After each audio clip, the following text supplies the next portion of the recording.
দশম শ্রেণীর আরও একটি নতুন ভিডিওতে তোমাদের সবাইকে স্বাগত।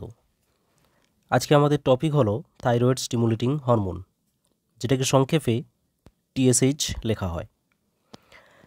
এই থাইরয়েড স্টিমুলেটিং হরমোন কোথা থেকে উৎপন্ন হয়, কোথায় গিয়ে কাজ করে, কি কাজ করে, সব কিছু থাকছে ডিটেলসে। তো শেষ পর্যন্ত দেখতে থাকো।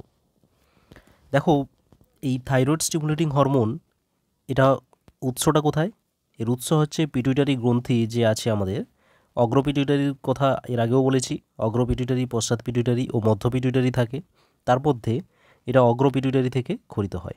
ওকে, এই অগ্রপিটুইটারি থেকে সেখানে থাইরোট্রপস নামক কিছু বেসোফিলিক কোষ থাকে। বেসোফিলিক কোষ মানে কি? যারা হচ্ছে ক্ষারের প্রতি বেশি আসক্তি দেখায় তাদেরকে বলা হয় বেসোফিলিক কোষ। তো সেই থাইরোট্রপস নামক বেসোফিলিক কোষ থেকে সংশ্লেষিত হয়, অর্থাৎ তৈরি হয় এবং সেখান থেকেই নিঃসৃত হয়। এটা কী রকমের হরমোন? এটা হচ্ছে গ্লাইকোপ্রোটিন জাতীয় এক রকমের হরমোন। এটা কোথায় গিয়ে কাজ করে তাহলে? এটা হচ্ছে আমাদের গলায় যে থাইরয়েড গ্রন্থি থাকে সেখানে গিয়ে কাজ করে। দেখো, ছবি দেখলে বুঝতে পারবে। এটা হচ্ছে হাইপোথ্যালামাস। এই হাইপোথ্যালামাসের নিচে একটা বৃন্তের সাহায্যে যুক্ত আছে এই পিটুইটারি গ্রন্থি।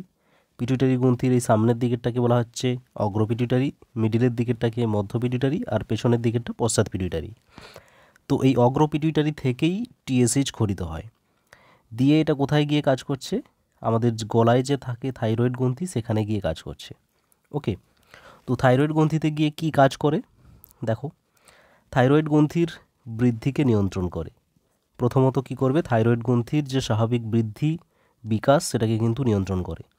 এবং থাইরয়েড গ্রন্থি থেকে যে হরমোনগুলো ক্ষরিত হয়, যেমন হচ্ছে থাইরক্সিন বা একে T4 বলা হয়। T4 এর অর্থ কি?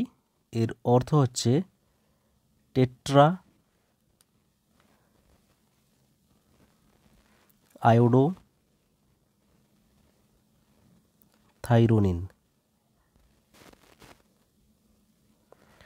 তো এটা হচ্ছে ফুল ফর্ম, বা একে থাইরক্সিনও বলা হয়। তো এই থাইরক্সিন বা টেট্রা আয়োডোথাইরোনিন এবং ট্রাই আয়োডোথাইরোনিন অর্থাৎ T3, এছাড়া থাইরোক্যালসিটোনিন, এই সমস্ত হরমোনগুলো কোথা থেকে গঠিত হয়? থাইরয়েড গ্রন্থি থেকে। তো থাইরয়েড গ্রন্থি থেকে এই সমস্ত হরমোনগুলোর ক্ষরণের জন্য থাইরয়েড গ্রন্থিকে উদ্দীপিত করে।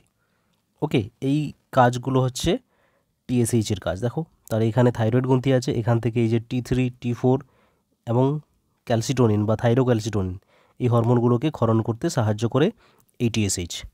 ওকে, নেক্সট হচ্ছে এটা যদি অনিয়মিতভাবে ক্ষরিত হয়, অর্থাৎ বেশি বা কম যদি ক্ষরিত হয়, তাহলে কি সমস্যা হবে? দেখো, টিএসএইচ এর ক্ষরণ যদি কম হয় তাহলে থাইরক্সিনের ক্ষরণ কমে যাবে, আর যে অবস্থাটাকে বলা হচ্ছে হাইপোথাইরয়েডিজম। ওকে, থাইরক্সিন হরমোন কমে যাওয়াকে বলা হচ্ছে হাইপোথাইরয়েডিজম। এবং টিএসএইচ যদি বেশি ক্ষরিত হয় তাহলে কী হবে? থাইরক্সিন হরমোন বেড়ে যাবে, তখন হবে কি? Hyper thyroidism.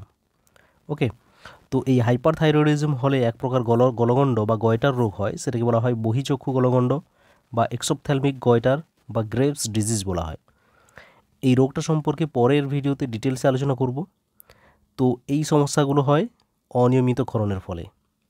ওকে, কার অনিয়মিত ক্ষরণ? টিএসএইচ।